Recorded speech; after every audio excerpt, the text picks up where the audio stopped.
Joining us right now, head coach Lovie Smith. Coach, great to visit with you. Let's talk about some of the things that went well in the game, like the offense overall. Pierce having another solid game. It looked like Davis had his best game overall. I know you didn't finish the way you wanted to, obviously, but by and large, for the bulk of the game, he looked pretty good. The passing attack was there for you. Yes, we talk about being a running football team, and our running game continued. You mentioned Damon Pierce and had another good game.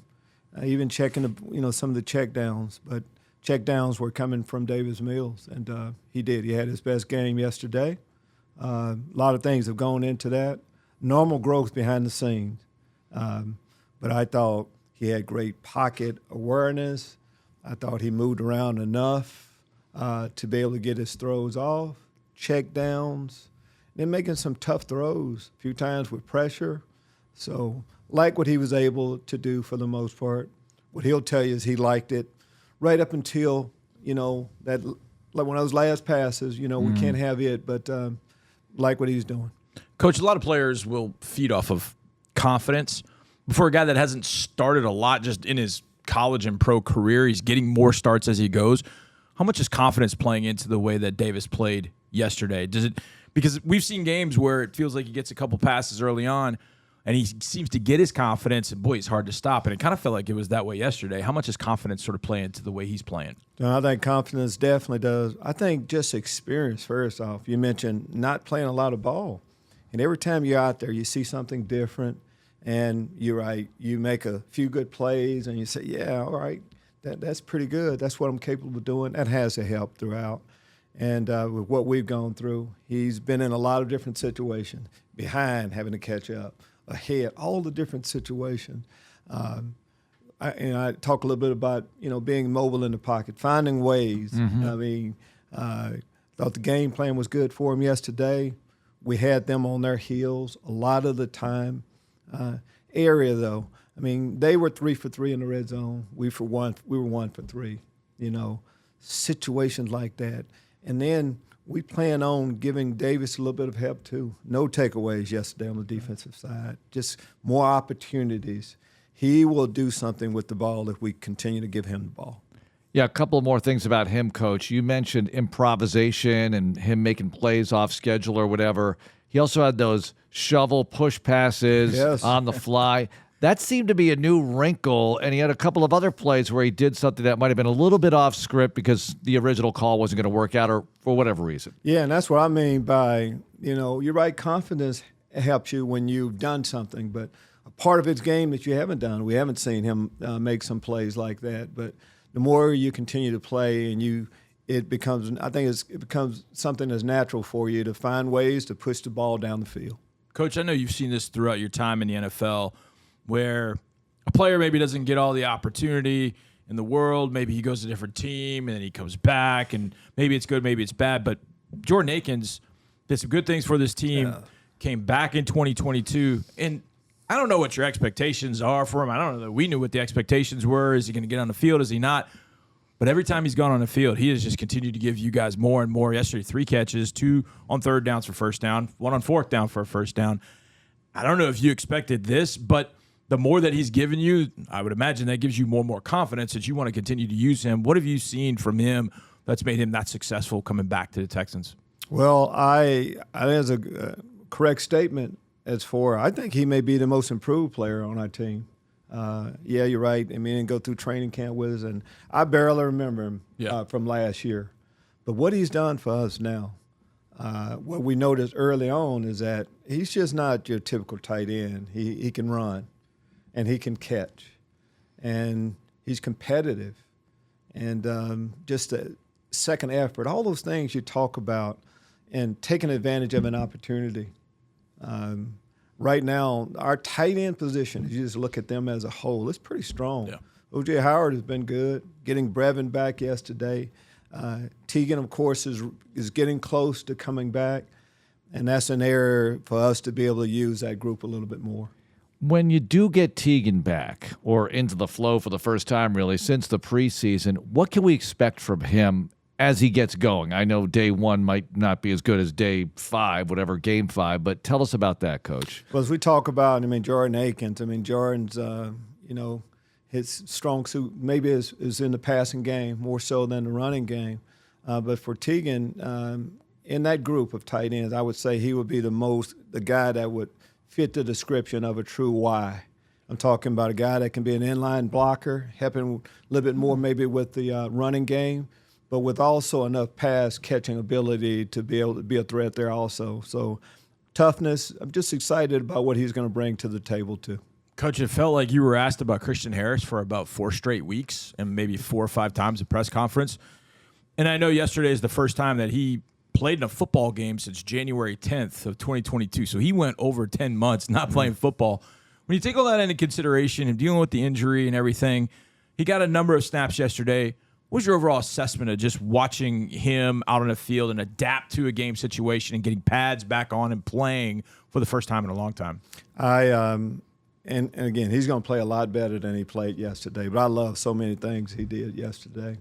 As we talk about Davis Mills and what experience has given him, each rep he takes, it's the same way with Kristen. There were flash plays where we saw that raw speed. He's probably as good an athlete as we have on our football team. But we saw the speed, the physical part of his game. We're able to see it. He made a couple of tackles where he had to run and pursue. So I'm excited about his future. And, of course, in the group growing together. We have some young players that get better each rep. Now we have him in that mix also. Coach, what's it going to take to be better against the run? And you tell me, you talked about gap discipline during your press conference, but the edge or wherever they're getting yards from by and large, I know it's been difficult at times, but what will it take to improve in that category? Well, first, just, we don't want to bring up injuries and stuff. Just having the same group play together, getting locked in, offensive line. For the most part, offensive line has been intact. That helps an awful lot. But as we talk about gap integrity, it's just that. You just have to keep playing and seeing the importance of it. A part of big plays, explosive plays, would be missed tackles in there. We have to tackle better. It's kind of simple. The guys play hard and they want to do it. Then just a discipline. And then there comes a few plays. I talk about the difference in the game. The last time we played, they were 0 for 3. We didn't let them score in the red zone. They were 3 for 3. Some things like that. Third down conversions as they pop up. We had 4th and 1. We still have a couple of pre-snap penalties that really hurt us. And we had about 3 of those. 1 on the offensive side of the ball, 2 on the defensive side of the ball that let them continue drives that ultimately hurt us. Coach Josh Jacobs, I don't know how many tackles he ended up breaking. We kept talking about during the broadcast that Dameon Pierce and Josh Jacobs are very, very similar. Height, strength, thick trunk, breaking tackles, never go down easily, very shifty, good vision. Very difficult to tackle for a reason, but then all of a sudden you face this guy coming up this week, who it looks like he's got this big target because he's 6'4", 250, but yet he gets going about 4'5", and he's difficult to tackle for seemingly a different reason. So as you get ready for Tennessee and Derrick Henry, how tough is facing him versus facing a guy like Josh Jacobs because he's thicker, squattier, but maybe stronger through tackles, whereas Henry is just brute strength. How do you look at facing Derrick Henry this week against Tennessee? Well, I see it just about each week they're going to have a great running back on the other side. That's a scholarship player from starting the season off with the Jonathan Taylors of the world. Yeah. Size, speed, and each week has been a little bit different flavor. It was a little different flavor with the Raiders this past yesterday, but this past week. But Derrick Henry, as you mentioned, he's fast. He can outrun most of the guys. But the size, the physical part, you need to buckle that chin strap, have your big boy pads on. Yep. There's a commitment to the run also. They have a fullback on the roster. We know and we have a history. It's not like this is a new, haven't played the Raiders an awful lot. Right. I mean, this is a division opponent. We know what they bring to the table, and last year we had 2 excellent games against us, but he didn't play last. So this is a great opportunity for us. Our run defense hadn't been what it needs to be, and we're searching for some answers on things. What better way to get it started than to have some success against a great player like him? What about being back in the division, Coach? Because you played the Colts, you played the Jaguars. This is the first time up against the Titans. Players have to be aware of that. I know you're going to make them aware of that, but it's a different flavor when you're in your division, correct? Yes, of course we'll make them aware of it, but we don't have to. We realize that, it's just different. One of our first goals, of course, is to win the division. And we haven't lost in our division right now, so this is big for us. As we look back to the games last year, they were competitive. We beat them up there the first time, very competitive. We had an opportunity against them last year, and they're leading our division. And they're on a 4-game winning streak, and we know their brand of football. I mean, they come in the game saying that, hey, we're more physical than you, stop us. So we've got to be able to meet that challenge here at home. Is there some appreciation for that approach? Absolutely. From your side, just because of your defensive background, et cetera? It absolutely is some appreciation for that. And then just our division, AFC South, that we play in, you got to be able to run the ball and stop the run. We haven't done – it's documented. We haven't done a great job stopping the run this year yet. But things can change, and they have to change. Coach, getting back to Houston, I mean, because we had the bye week, I think we all forgot. We've been 4 of the last 5 games on the road. How much of a toll does that end up taking, going that many times on the road, and how – I don't know, is it refreshing, but how nice will it be to be back at the friendly confines at NRG Stadium? It is refreshing. It's good to be back. Our fans were great. We had so many fans that came out to support us in Las Vegas, and that's how the traveling Texans do it. But there's no place like home. We're excited about getting back here on a 2-game stand, but division, we'd be excited about playing a division opponent no matter what. We know that this game, each year, we're going to play the Titans in our stadium, so we can't wait to play. What about what they present defensively, Coach? Because we know you have been moving the ball better than ever last few weeks, and here you go against Tennessee, defending division champs, like you said. They have some playmakers on that side of the ball to be concerned with. Yes, if you ask, Mike Vrabel, hey, tell me, describe the personality of a football team. What would you like? Who would you like to be? As people describe them, he would say, hey, we want to be able to run the football on the offensive side of the football and on defense and play good, hard-nosed, tough defense. It starts with can't be successful unless we play hard-nosed, tough man football on the defensive side. And that's how they play. Up front, excellent front. A few of the players on our football team have worn our uniform, so we know quite a bit about them. But when you get into the division, there's not a whole lot of secrets in the division on how somebody is going to attack you, what players you have to stop, the whole game plan a little bit. We have former coaches also, of course, up there right now, so we both know each other fairly well. Coach, at that point, because you do you put any value in last year's game in Week 18 at all? Do you bring that up? I mean, because it's last year, and obviously a lot has changed from last year for them and for us. But do you look at that because that's the last time you played them? Is there anything to take from playing them in Week 18 that now this being the first time we've played them since then? Absolutely. I think there's a lot. First off, they have the same coaching staff. And you just look at them offensively against our defense. Same staff attacking our same defensive system. Right. So it's kind of been established now on how they would like to attack us. And offensively, of course, as I mentioned, a few of the coaches there were on our staff, so we know each other. And do you take things? Yes. I think if you just look at our history versus some of the opponents in our division, we've had a streak against a couple of them.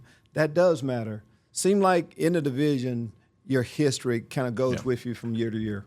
Well, Coach, we never look ahead, but as a staff, you have to be prepared for a quick turnaround when you take on the Eagles 4 days later. So just among us here, let's talk about some of the prep that you have to do and how you go about doing that. Because I know no matter who the opponent is or what kind of week it is, you already have a lot of information and data ready to go for the following week. But now you only have a few days to get ready for the next one. And how much does it help that one's at home as opposed to being on the road on Thursday night? Well, a couple things. We split our season up into quarters, and yesterday was the start. First quarter, the first game of the second quarter. Part of the second quarter, you look at all the opponents that you have coming up. When we knew that Tennessee, of course, we knew that Philly is on the schedule. it is a quick turnaround, but we also know going into the season that we play that. We have a Sunday afternoon game too, and that's a little thing that people don't think a lot about. In an ideal world, you would like for it to be a 12 o'clock game, have a little bit more time to recover, but that's what it is. In an ideal world, if you have to do that, we would rather do it at home. Feel like it's tougher for Tennessee to do it, but we have a plan on how we do it. Once we get to that week, there's not a whole lot of hitting. It's more mental work as you get ready for the Philly game. But as far as the Tennessee Titans are concerned, it's a typical week for us. Coach, I don't like too far ahead with the Philly discussion, but is it more problematic the fact that it's an NFC team that you don't face a whole heck of a lot? So that's one part. Second part is they have played at least the Jaguars. So maybe not just for that game, but when you are facing a team, you're getting ready for the Titans, but they're playing a team that you've seen on film that you're going to face down the road. If you see something, during a game, do you kind of like make notes to kind of, hey, save for later, so to speak? Like if you see something that Philly does, like, wait, I either like that or I better note that. I want to make sure I come back to that when we study for them. Is that kind of the way that you look at film, or are you just focused, that's the team I'm looking at that week, I'll worry about them later? No, on exactly what you said. First, we concentrate. We know the opponent we have that week. But you do cross look a little bit as far as teams are concerned. So I've seen Philly on video a couple of times on teams where we're getting ready to play. And I like to keep up with just trends in the league as much as anything each week. That's how we all do it. So I know a little bit about what Philly will be bringing to the table, and I say most of our coaches do. And we have a plan on how we get ready for it, because it's going to be a quick turnaround. You mentioned you won't do much hitting next week on the short week. Well, this week you have a regular week getting ready for the Tennessee Titans. How has practice changed? We check in with you every once in a while on this as the season progresses. The physical nature of practice, do you have to dial it down a little bit? Plus, we noticed you moved it from 8 to 9 a.m., and this is obviously public knowledge. So could you get into that a little bit, Coach? Yeah.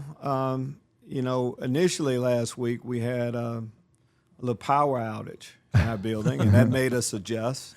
And, once guys you try something new, everybody loves it a little bit. But it really is what happened. But a part of our routine, though, as we started off with 8 a.m. practices, was to beat the heat a little bit. It has cooled down. And late on in the year, you adjust your schedule a little bit. So the plan was to adjust all along. And you're right, the 9 o'clock practices will stay. So we have a plan that we go with. And as far as the hitting and all those things, without going into all the details, there's a certain time when you do cut back a little bit as far as the hitting is concerned. Coach, I know you love the game. You love watching games. But I know on game day, you're pretty focused on what's happening on that particular day. And maybe not paying attention to all the other things, but it was the first time in Vegas.